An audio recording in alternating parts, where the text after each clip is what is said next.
भगवते वासुदेवाय। ओम नमो भगवते वासुदेवाय। ओम नमो भगवते वासुदेवाय। नारायणं नमस्कृत्यां नरं चैव नरोत्तमं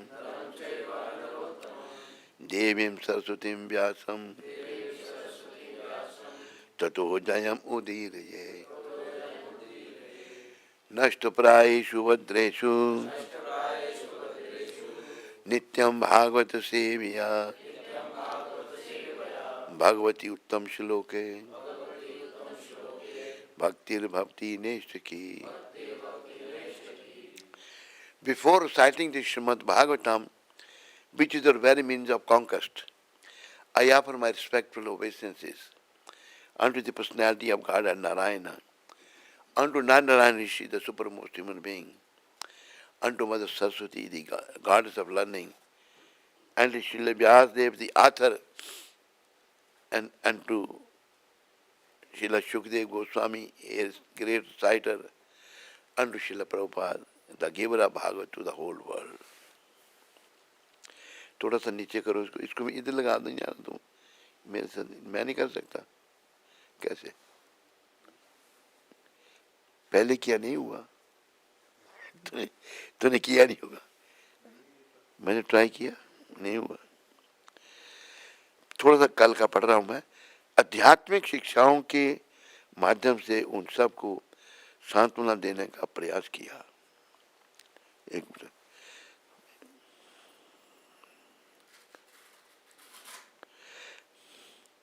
गंगा तट पर गए इन अनुष्ठानों से निवृत्त होने के बाद वे शोकातुर हो नदी तट पर ही बैठ गए। उस समय भगवान श्री कृष्ण एवं अन्य महान ऋषियों ने आध्यात्मिक शिक्षाओं के माध्यम से उन सबको सांत्वना देने का प्रयास किया। कुछ समय पश्चात भगवान श्री कृष्ण ने महाराजा युधिष्ठिर से 3 अश्वमेध यज्ञ संपन्न कराए। नीचे क्यों जा रहा है?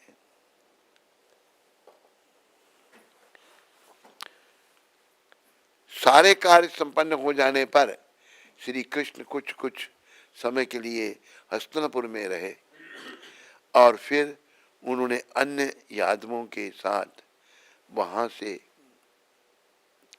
द्वारका के लिए प्रस्थान किया। द्वारका के लिए प्रस्थान करने का निश्चय किया।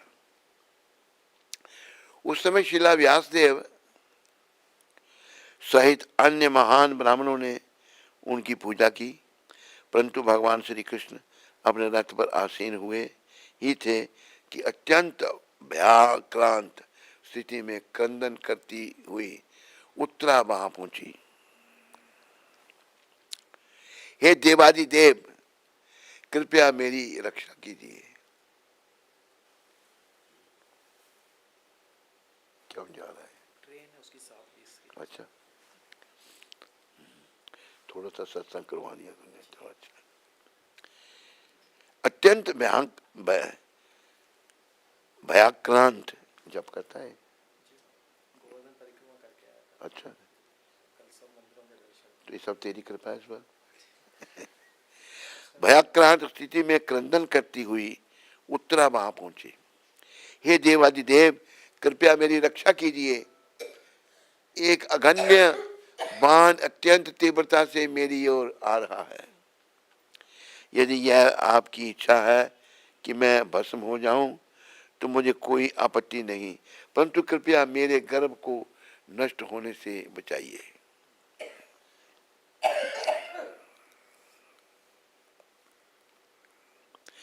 भगवान श्री कृष्ण समझ गए कि भगवान से कुछ छुपा नहीं है।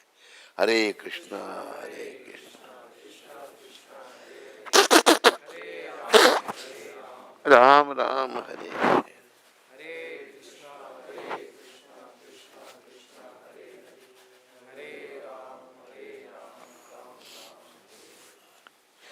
भगवान श्री कृष्ण समझ गए,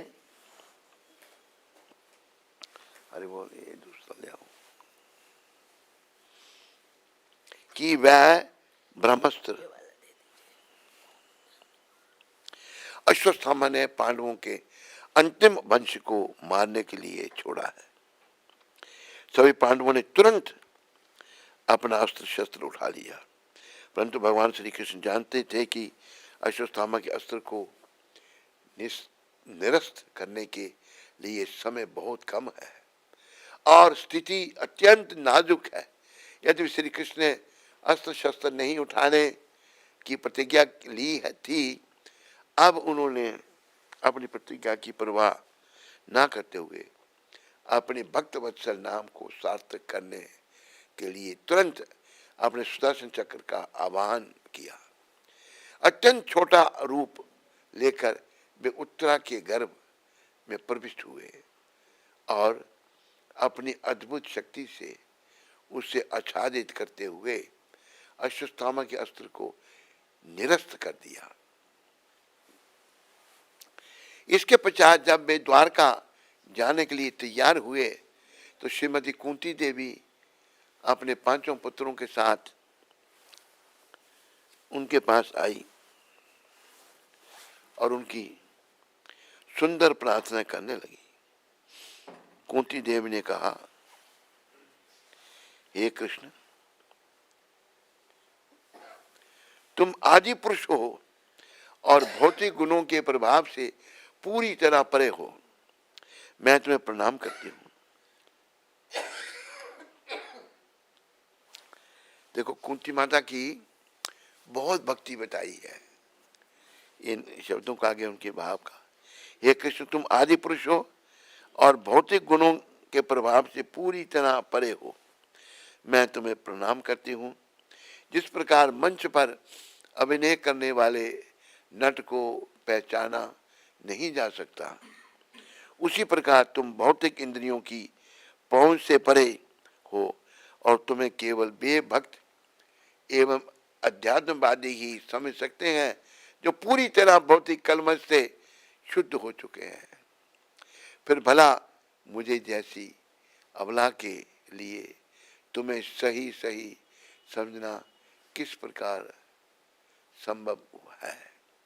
हे भगवान, आपकी नाभि कमल पुष्प के समान सुंदर है। आप सदैव कमल पुष्पों की माला से सुसज्जित रहते हैं। आपके नेत्र कमल पुष्प के समान शीतलता प्रदान करते हैं तथा आपके चरण कमल पुष्पों से अंकित है। मैं आपको नमन करती हूँ। आपने अनेक भयावह स्थितियों से मेरे पुत्रों की रक्षा की है और अभी अभी आपने हमें अश्वत्थामा के ब्रह्मास्त्र से भी बचाया है। परंतु मेरी तो यही इच्छा है कि हमारे ऊपर आप ये सब विपदाएं बार बार आए, जिससे हमें बार बार आपका दर्शन प्राप्त हो सके। क्योंकि आपके दर्शन का अर्थ है कि हमें फिर से जन्म मृत्यु का दर्शन नहीं करना पड़ेगा। हे नाथ, जब आप एक मनुष्य रूप में लीलाएं करते हो तो उस समय आपके कार्य अत्यंत भ्रामक होते हैं। यद्यपि आपको देखकर स्वयं भयभीत रहता है, परंतु आप माता यशोदा के हाथों में छड़ी और आपको बांधने के लिए लाई गई रस्सी देखकर भयभीत हो जाते हैं। कितने सुंदर बात कुंती माता कह रही हैं। बोलो कुंती माता की। ये पांडवों की माता कुंती माता ने कहा है। भगवान से भय का भी स्वरूप है। जैसे मृत्यु के देवता यमराज है, भय का भी स्वरूप है। भय जो है वो भी भगवान से भयभीत रहता है। ये कुंती माता कह रही है। परंतु आप माता यशोदा के हाथ में चढ़ी और आपको बांधने के लिए लाई गई रस्सी देखकर भयभीत हो जाते हैं। निश्चित ही यह हमें भ्रम में डाल देता है। भगवान बाल लीला ऐसी करते हैं। हे स्वामी, आपने अपना मिशन पूरा कर लिया है और सबसे महत्वपूर्ण यह है कि आपने अपने रूप के विषय में समस्त भ्रमक दर्शनों एवं सिद्धांतों को खंड खंड कर दिया है। आपने ऐसी अद्भुत लीलाएं की हैं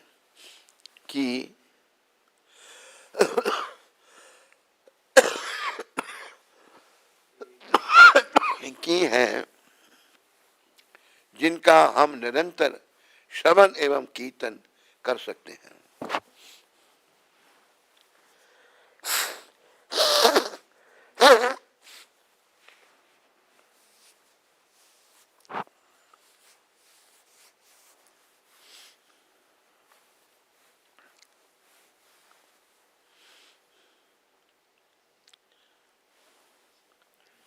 हम पूरी तरह से आपकी कृपा पर अवलंबित हैं। फिर भी क्या आप हमें छोड़कर चले जाएंगे? आपकी सर्वमंगलामयी उपस्थिति के बिना यहाँ सब कुछ आसार और निरर्थक रह जाएगा, क्योंकि यहाँ दिखने वाला समस्त ऐश्वर्य केवल आपके कृपा भरे दृष्टिपात के कारण ही है। हमारा साम्राज्य इसलिए सुंदर दिखाई देता है क्योंकि यह आपके चरण कमलों के चिन्हों से अंकित है। इसलिए जब आप यहाँ से चले जाएंगे तो यह साम्राज्य फिर ऐसा नहीं दिखाई देगा। मैं आपसे निवेदन करती हूँ कि आप मेरे पुत्रों और वृषणवंशियों के प्रति मेरी आसक्ति को काट दीजिए, जिससे मेरा मन एकाग्र हो उसी प्रकार आपकी और आकर्षित होता रहे, जिस प्रकार गंगा का प्रभाव निरंतर समुद्र की ओर बहता है। श्रीमती कुंती की प्रार्थनाएं सुनकर भगवान श्री कृष्ण मंद मंद मुस्कुराने लगे। बोलो कुंती माता की, बोलो भगवान का मंद मंद मुस्कुराने की। और वह मुस्कान उनकी योग शक्ति के समान ही मंत्र मुग्ध करने वाली थी। तब भगवान ने अन्य स्त्रियों को अपने प्रस्थान का समाचार देने के लिए हस्तिनापुर के महल में प्रवेश किया। उस समय महाराज युधिष्ठिर ने भगवान श्री कृष्ण को रोक लिया और प्रेम पूर्वक कुछ और समय वहां बिताने का आग्रह करने लगे। यद्यपि श्रील व्यासदेव सहित अनेक महान ऋषियों तथा स्वयं भगवान श्री कृष्ण ने अपनी शिक्षाओं से महाराजा युधिष्ठिर को सांत्वना देने का प्रयास किया था, दुखी राजा अभी तक शांत थे। अपने मित्रों एवं संबंधियों की मृत्यु से विवल युधिष्ठिर एक साधारण भौतिकवादी व्यक्ति के समान शोक कर रहे थे। राजा ने शोक करते हुए कहा, ओहो, मैंने स्वयं कितनी दयनीय नीति को आमंत्रित किया है। मुझसे अधिक पापी इस संसार में और कौन होगा। स्वयं राजा बनने के लिए मैं करोड़ों लोगों की मृत्यु का कारण बन गया। यदि मैं लाखों वर्षों तक भी प्रायश्चित क्यों ना करूं, फिर भी मैं अपनी भावी नार किए पीड़ाओं से बच नहीं सकता। मैंने कितने पतियों को लिखा है, कितने पतियों, पुत्रों, पिताओं और भाइयों का वध किया है। इस प्रकार स्त्रियों के प्रति मैंने जो अपराध किए हैं उनसे मुक्त होने का मुझे कोई उपाय नहीं दिख रहा है। जिस प्रकार मट मेले पानी को मिट्टी से छानकर शुद्ध नहीं किया जा सकता। जिस प्रकार शराब के प्याले को शराब से ही धोकर पवित्र नहीं बनाया जा सकता, उसी प्रकार मुझे विश्वास है कि असंख्य लोगों के हत्याओं के फल को निरस्त करने के लिए पशुओं की बलि अथवा यज्ञ सहायक नहीं होगा।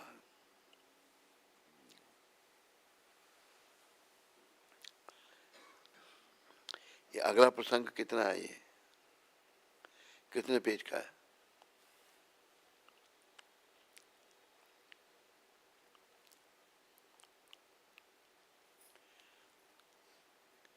हैं? पढ़ना ही है भी।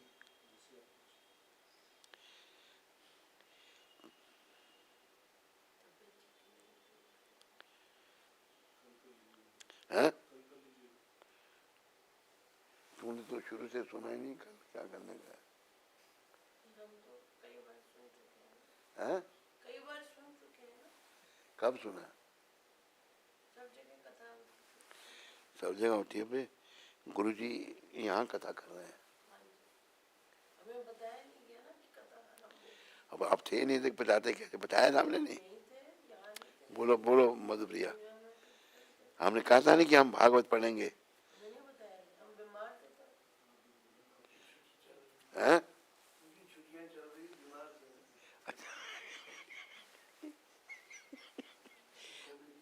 आप छुट्टी में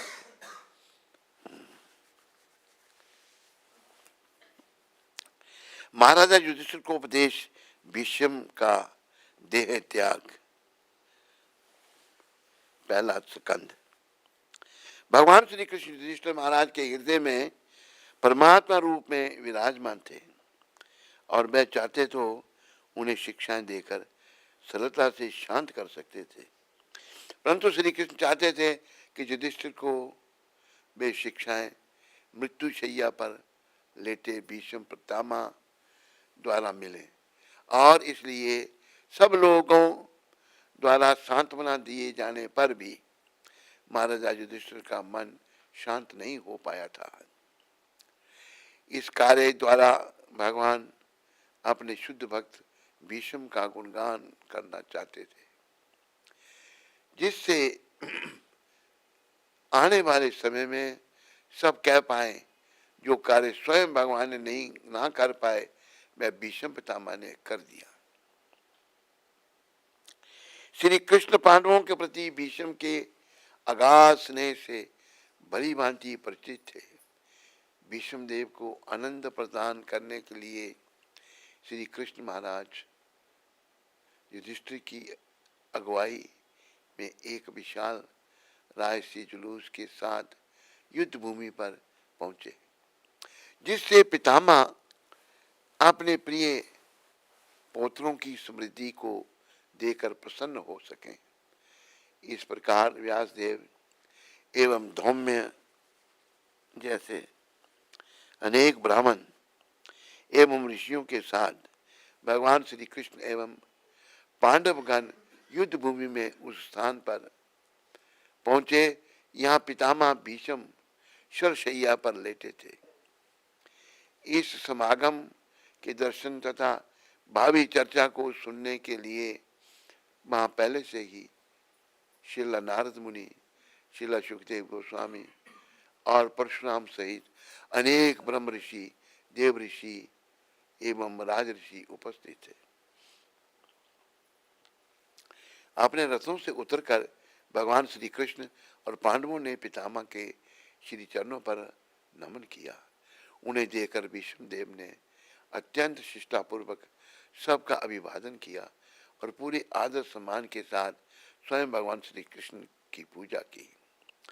अपने निकट शोकातुर पांडवों को चुप बैठा देखकर भीष्म देव स्नेह की भावनाओं से द्रवित हो गए और जैसे ही उन्होंने उनसे कुछ कहना चाहा, उनकी आंखें आंसुओं से भर उठी। भीष्म जानते थे कि महाराजा युधिष्ठिर महाराजा युद्ध महाभारत युद्ध में हुए भीषण हत्याकांड से अत्यंत व्यथित है। इसलिए उनकी ओर देखते हुए उन्होंने कहना आरंभ किया, ओहो, तुम जैसी भक्त आत्माओं को भी अपनी माता सहित कितने भयावह अन्यायों और अत्याचारों से गुजरना पड़ा, परंतु क्योंकि तुम सदैव परम भगवान ब्राह्मणों तथा धर्म द्वारा संरक्षित थे, इसलिए हर बार सुरक्षित बच गए। मेरे मत में जो कुछ भी हुआ है वह अटल काल के नियंत्रण में हुआ है, और यह काल भगवान के हाथों में एक यंत्र है। इसलिए अंततः जो कुछ हुआ उसमें भगवान की ही इच्छा थी। यहाँ तक कि बड़े बड़े ऋषि मुनि भी भगवान की योजनाओं को नहीं समझ पाते। इसलिए हे तात, युधिष्ठिर, निराश होने के स्थान पर तुम भगवान की परम इच्छा को स्वीकार करो और संपूर्ण पृथ्वी के सम्राट बनकर निस्सहाय प्रजा का पालन करो। भगवान श्री कृष्ण मूल नारायण है। हरे कृष्णा हरे कृष्णा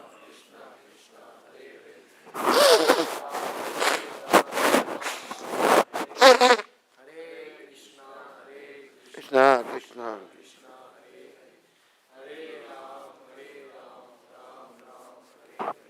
हरे कृष्ण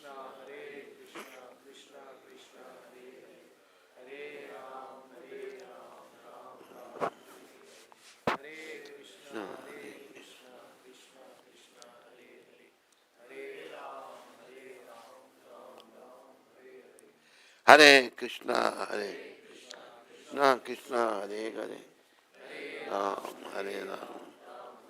भगवान श्री कृष्ण मूल नारायण है, परंतु चूंकि वे एक मनुष्य का अभिनय कर रहे हैं, इसलिए हम सब उनके कार्यों से भ्रमित हैं।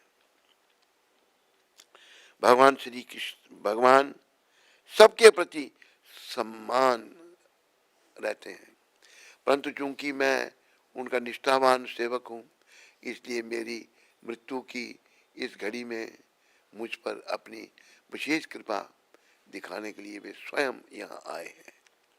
हे भगवान, मेरी तो बस यही कामना है कि यह शरीर त्याग करते समय मेरे नेत्रों के सम्मुख आपका ये चतुर्भुज रूप प्रकट रहे, जिससे मैं आपका मुस्कुराता सुंदर चेहरा उदित होते हुए सूरज जैसे लालिमा युक्त नेत्र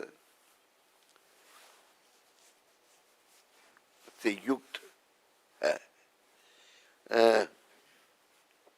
उदित होते हुए सूरज जैसे लालिमा युक्त नेत्रों से युक्त है। भीष्म देव के शांत होने के पश्चात महाराजा युधिष्ठिर ने विभिन्न धर्म सिद्धांतों पर उनसे प्रश्न पूछने आरंभ किए। उत्तर में भीष्म देव ने वर्णाश्रम पद्धति, विभिन्न प्रकार के दान, स्त्री कर्तव्य तथा मुक्ति मार्ग की विस्तृत व्याख्या की। जब वे बोल रहे थे तो सूर्य उत्तरायण होने लगा, जो इस समय को त्यागने के लिए अत्यंत शुभ समय माना जाता है। इस प्रकार भीष्म देव, जिन्होंने जीवन भर सहस्रों विषयों पर चर्चा की थी और जिन्हें अपने पिता से इच्छा मृत्यु का वरदान प्राप्त था, वे शांत हो गए। उन्होंने अपने मन को अन्य सब स्थानों से खींच लिया और खुले नेत्रों के साथ अपने सम्मुख खड़े भगवान श्री कृष्ण पर केंद्रित कर दिया। एकाग्रचित होने के कारण भीष्मदेव की दृष्टियां शांत हो गईं और वे बाणों से हुए घावों की पीड़ा से पूरी तरह मुक्त हो गए। अपने शरीर को त्यागने की तैयारी करते हुए भीष्मदेव ने प्रार्थना की, हे भगवान, अब तक मैंने अपने विचार, अनुभव तथा इच्छा शक्ति को विभिन्न कार्यों में संलग्न रखा था। अब मेरी यही इच्छा है कि इन्हें सर्वशक्तिमान एकमात्र सर्वशक्तिशाली भगवान के प्रति समर्पित कर दूं। यद्यपि वे स्वयं में संतुष्ट रहते हैं, परंतु भक्तों के नायक होने के कारण वे कई बार इस भौतिक संसार में अवतार लेकर दिव्य आनंद का उपभोग करते हैं। मेरी कामना है कि त्रिभुवन में प्रत्येक व्यक्ति को आकर्षित करने वाला उनका यह परम सुंदर देह मेरे ध्यान की एकमात्र वस्तु बने, जिससे मैं भौतिक सुख की समस्त इच्छाओं का त्याग कर सकूं। देखो, जब तक हमारे मनों में, मेरे मन में, आपके मन में, इसके मन में, उसके मन में भौतिक इच्छाओं का सुख, भौतिक सुख, इस संसार में एक भौतिक जगत है, खाली हमारी आत्मा आध्यात्मिक है, ये शरीर भौतिक है, ये जगत भौतिक है। जब तक भौतिक सुख की समस्त इच्छाओं का हम त्याग नहीं कर सकते, तब तक आवागमन के चक्कर में चले जाते हैं। कामना की त्रिभुवन में प्रत्येक व्यक्ति को आकर्षित करने वाला उनका यह परम सुंदर देह मेरे ध्यान के एक मात्र वस्तु बने, जिससे मैं भौतिक सुख की समस्त इच्छाओं का त्याग कर सकूं। कुरुक्षेत्र की युद्ध भूमि में अर्जुन का रथ हाँकते हुए भगवान श्री कृष्ण के केश घोड़ों की चापों से उड़ी धूल लगने से धूसरित हो गए थे और कठिन श्रम के कारण उनका चेहरा पसीने की बूंदों से नम हो गया था। परंतु मेरे तीक्ष्ण बाणों द्वारा दिए घावों सहित वे अपने शरीर पर पड़े इन सब आभूषणों का आनंद ले रहे थे।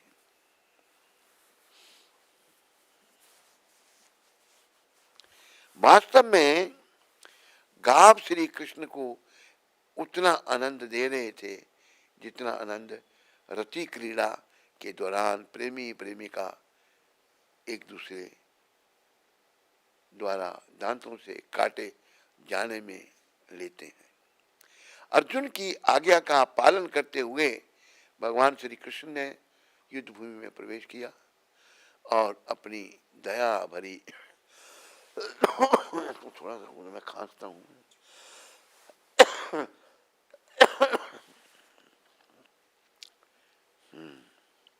अपनी दया भरी दृष्टि से शत्रु सेना की आयु को क्षीण कर दिया।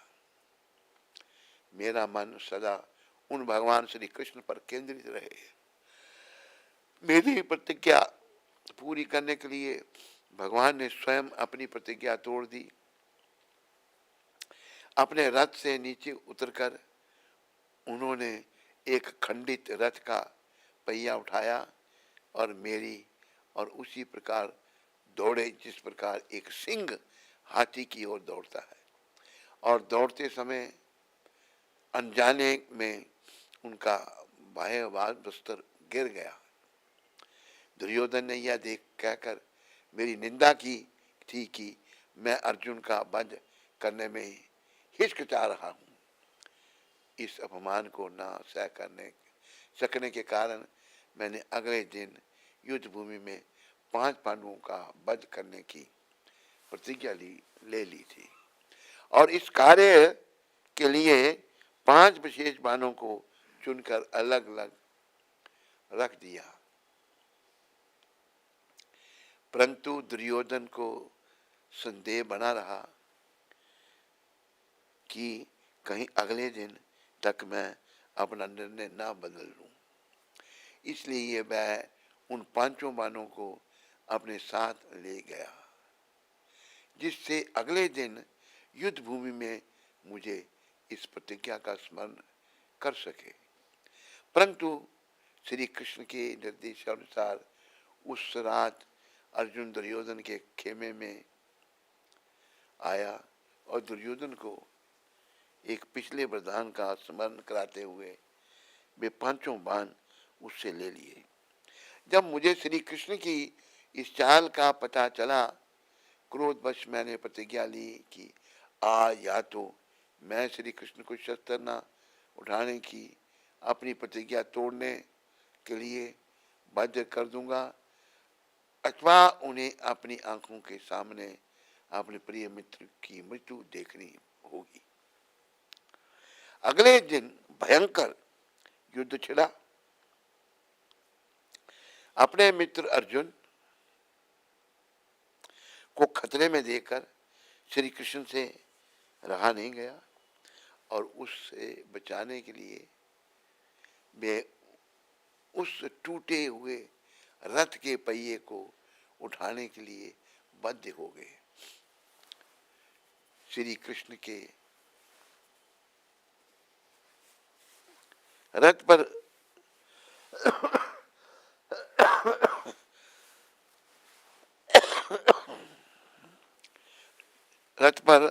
होते हुए अर्जुन के वध की कोई संभावना नहीं थी, परंतु चूंकि मैंने उनकी प्रतिज्ञा तोड़ने की प्रतिज्ञा ली थी, इसलिए मेरी प्रतिज्ञा को पूरा करने के लिए उन्होंने ऐसी परिस्थिति का निर्माण किया। यदि मेरे तीक्ष्ण बाणों से ने श्री कृष्ण के शरीर पर अनेक घाव किए थे और उनका शरीर उन घावों से बहते रक्त से सना था, परंतु वे मेरे वीरतापूर्ण कारनामों से अत्यंत प्रसन्न थे।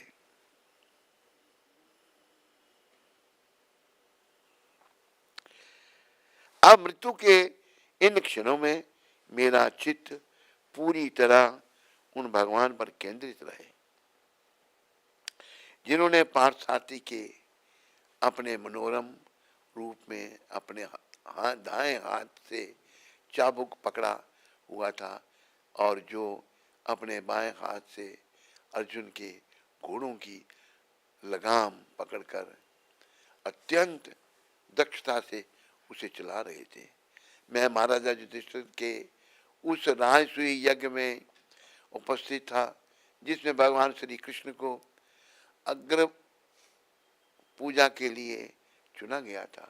अपने मन को सदैव भगवान पर केंद्रित रखने के लिए मैं सदैव उस प्रसंग का स्मरण करता हूँ, परंतु आज मैं इतना भाग्यशाली हूँ कि मेरी इस अंतिम घड़ी में भगवान स्वयं मेरे सन्मुख आए हैं और मैं अपनी पूरी चेतना से उन पर ध्यान केंद्रित करने में सक्षम हूँ। यह कहते हुए भीष्म ने अपना संपूर्ण मन, दृष्टि और वाणी भगवान श्री कृष्ण पर केंद्रित कर दी। केंद्रित कर दिया। अंततः वह शांत हो गए और उनकी श्वास थम गई। भीष्म को भगवत धाम लौटा जानकर वहां एकत्रित विशाल जन समूह अचानक उसी प्रकार शांत हो गया जिस प्रकार संध्या समय चहचहाते पक्षियों का समूह एकाएक शांत हो जाता है। मनुष्य और देवतागण भीष्म के गुणगान में नगाड़े बजाने लगे और उनके सम्मान में आकाश में पुष्प वर्षा होने लगी। महाराजा युधिष्ठिर ने उनकी अंतिम क्रियाएं संपन्न की और तत्पश्चात समस्त ऋषिगण भगवान श्री कृष्ण को की यथोचित पूजा एवं उनका गुणगान करके अपने अपने निवास पर लौट गए। अपने भाइयों तथा भगवान श्री कृष्ण के साथ महाराजा युधिष्ठिर भी हस्तिनापुर लौट आए और वहां अपने वृद्ध ताऊ धृतराष्ट्र एवं ताई गंधारी को सांत्वना देने लगे। बोलो श्रीमद् भागवत महापुराण की, बोलो भगवान वेद व्यास की, बोलो शिला सुखदेव गोस्वामी महाराज की, बोलो शिला परीक्षित जी महाराज की।